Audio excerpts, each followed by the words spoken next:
I tell people all the time when I'm in Lansing, because there's some difficult legislation that comes before us sometimes. And you got to decide, are you going to land on the side of the people? Or are you going to land on the side of the special interests? Are you going to land on the side that's going to make it a little bit easier for you potentially to get reelected? Or are you going to get in some good trouble and just do what's right by the people? And so that's who we are. We're the people that choose to do what's right, regardless of the outcome. And so, with that, I would like to bring up Audrey Anderson. So, Miss Audrey, she is a community activist. She's part of the National Lifers Association sponsor and the state board chair. She knows intricately about what's going on with this and a supporter, a great supporter of this legislation. And so, with that, Sister Audrey, would you join us here at the podium? Thank you. Good morning. Thank you for coming out. Before I get into this, I want to thank the National Lifers Association, Chapter 1024. And I want to thank Reverend Samuel Stevens. Um, if you want to know what love is, look at Reverend Samuel Stevens. Look at the pure word Missionary Baptist Church. Thank you, thank you, thank you. Throughout the years, NLA has supported nonprofit community projects and leadership. Today, National Lifers of America Incorporated continues to carry hope, compassion, and community care.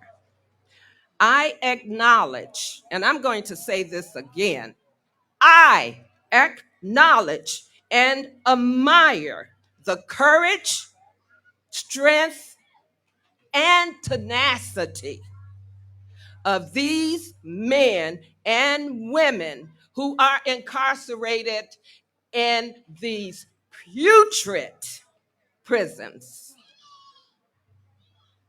Their tenacity is evident in the history currently, also known as NLA, National Lifers Association of America Incorporated, has 10 active chapters.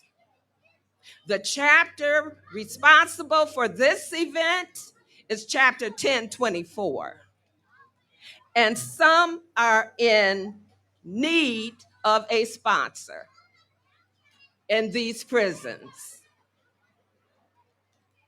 Because of the Michigan Department of Correction policy, they have to have a sponsor that will come in for them to meet.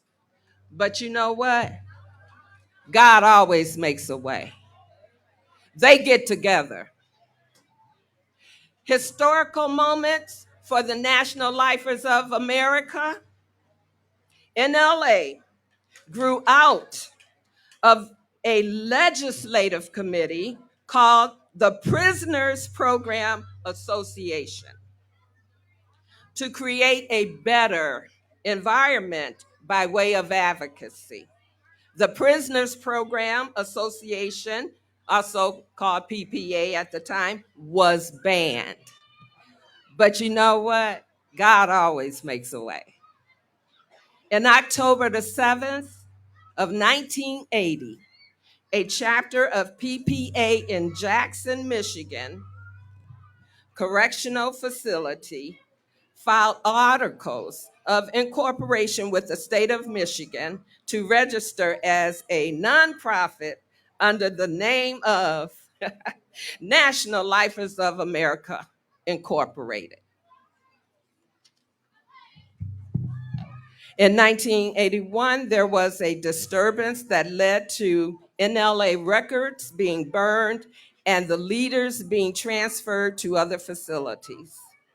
In 1988, the NLA was banned by the Michigan Department of Corrections.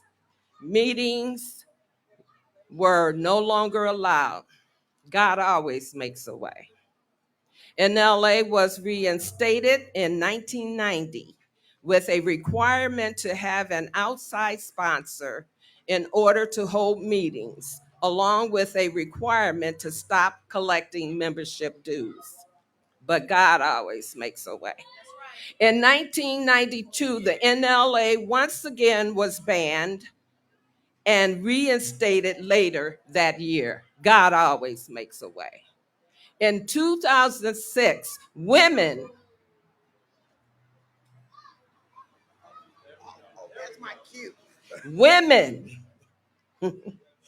became a part of the National Lifers of America.